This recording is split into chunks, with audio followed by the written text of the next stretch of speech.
Today, we are talking about the topic that hits close to home for so many people, especially in the Black community, and that's the topic of Black tax. Black tax. Black tax. Black tax. Black tax. Yes, that invisible invoice that you never signed up for, but you are expected to pay forever.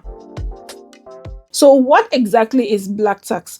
Black tax is that financial support that Black professionals are expected to give to their family members once they start earning. Think of it as being everyone's unofficial ATM card with no PIN protection. But where did this come from? This term, as far as I know, originated from South Africa. Well, due to historic and systemic inequality, many Black families have not had generational wealth to pass down. So when one person makes it, that person becomes everyone's safety net. In a 2022 survey, 70% of Africans said they supported their extended families financially. This figure is even higher in the US or other Western countries like Germany, for example, where similar informal obligations exist among the Black diasporic communities. To be honest, supporting your family is beautiful. It's rooted in Ubuntu, in community, in love. Many of us want to help, and when done responsibly, can be a great way to uplift an entire generation. So yes, it can be empowering, but here's where it gets a bit tricky. What happens when giving becomes expected, not appreciated? Or when you get guilt-tripped for saying no? When you start hearing things like, you are stingy, how much is 50k? Or you have forgotten where you came from, even though you just paid their hospital bill. Or you have changed since you made money. Now, wow. Yes, Auntie Nkechi, I have changed. I have discovered, or rather remembered, that I need to plan for retirement and not be stuck in this constant circle, or cycle rather, of dependency. Let me tell you something. The line between love and obligation can get blurry very fast. And if you're not careful, it begins to feel less of generosity and more like exploitation. Now, having said that, let's talk about the impact, because the long-term impact of black tax is no joke. A study showed that 35% of Black professionals have no retirement savings due to family obligations. Translation: while others are, buying stock, planning for their wealth, planning for their future, building a portfolio, a lot of Black earners are stuck in survival mode, because you can't build a legacy when you are busy plugging every single hole in everyone's boat. Listen, I'm not saying cut off your family. No, that's not what I mean by all of this. But let's talk about balance. Budgets you're giving, set some boundaries, educate your loved ones, break cycles, not relationships. Okay? So here are some tips. 1, create a giving budget. This means that once this budget is exhausted, that's it, onto the next budget. And you don't even have to exhaust the budget. So don't always, okay, there's something. Let's keep exhausting the budget. We don't have to do that. Let's be smart, with how we budget this giving. But the important thing here is create a budget, have a budget rather, for giving. And once that budget is exhausted, that's it, onto the next budget. 2, start family financial conversations. Instead of always having to solve problems as they come up, start talking about ways to create resources or create finances such that these people will be able to take care of their problems without always having to reach you. So can you help them build a business? Can you help, ensure that this person is educated so they can also, start to make their own money and not always just rely on you? Create systems, help them create systems that can solve problems so that you are not the system for solving the problem, So let's talk about financial education when it comes to our family members. Next, set priorities.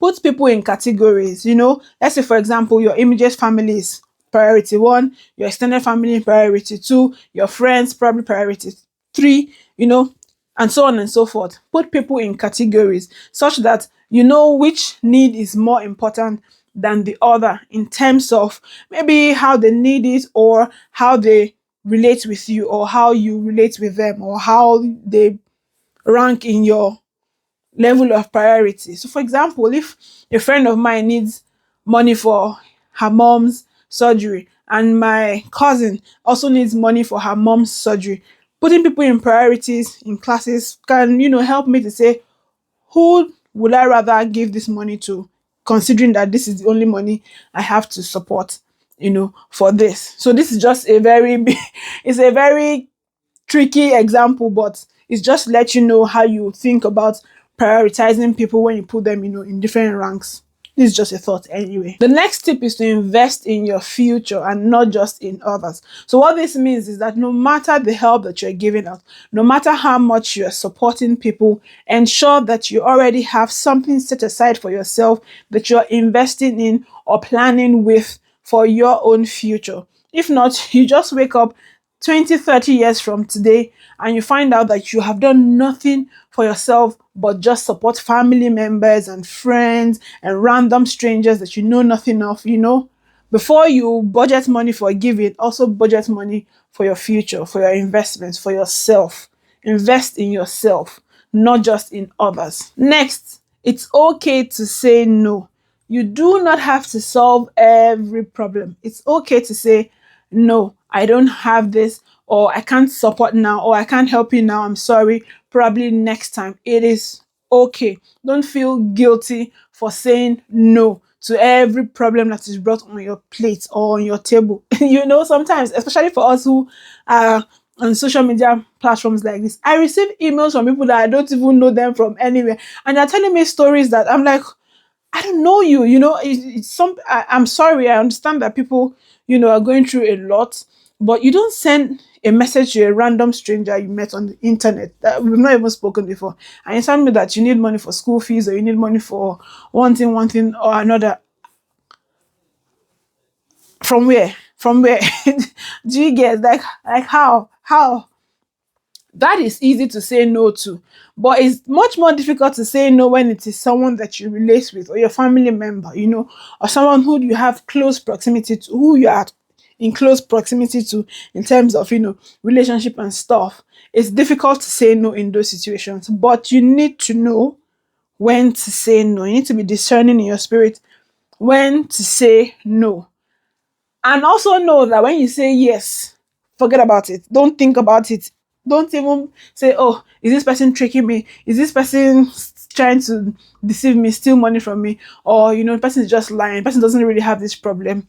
That's the way I handle personally giving. Anyway, once I've given it, that's it. I don't think about it anymore. I don't say whether the person is lying or whatever. If I have decided to give it, that's it. But I can still say no, I don't have it, and I don't feel bad for saying no, and I don't beat myself up for saying yes, if that makes sense. But the point of this point is to learn to say no and not feel bad about saying no.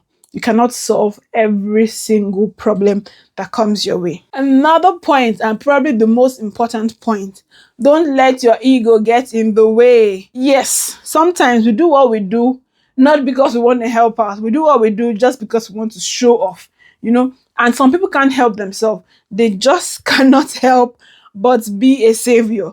They have that savior concept, savior complex rather, Don't get in your own way. Don't let your ego get in your own way, because most often than not, you don't even have the money, or you can't support this family member, and you go help us, you take loans, you go into credit just to solve this particular problem. I also understand that sometimes there are certain situations that might happen that might warrant that you go out of your way to do all of this, but ensure that you are doing that not because of perception. You don't want to look like a big boy now, a big girl. You should be able to solve this, and if you don't do it, this would be looking down on you. No, but if it's a real, like, maybe probably, I don't know, this is just my own uninformed thought. If it's probably a life or death situation, I mean, if I have a life or death situation with my family member and I don't have the money, I'll go out of my way, I'll borrow, I'll do whatever, to solve that problem. But that's not because I'm trying to be a savior here. It's because it's really, really, really a real need that needs to be taken care of. But the point, like I've been saying, on this particular point, is don't do what you do just for the sake of ego. Remember that you have a life that you need to plan for, and it doesn't matter what other people think of you or the perception they have of you, even though I also am of the opinion that what people think of you is also important to a certain level, but not to the point where they think, oh, you're a small boy, you don't spend a lot of money, that is their business. That part of thinking of perception is their business. I don't care. Okay. After all is said and done, I don't see a future where there's no, black tax, or where black tax is completely eradicated. At least I don't see that happening anytime soon.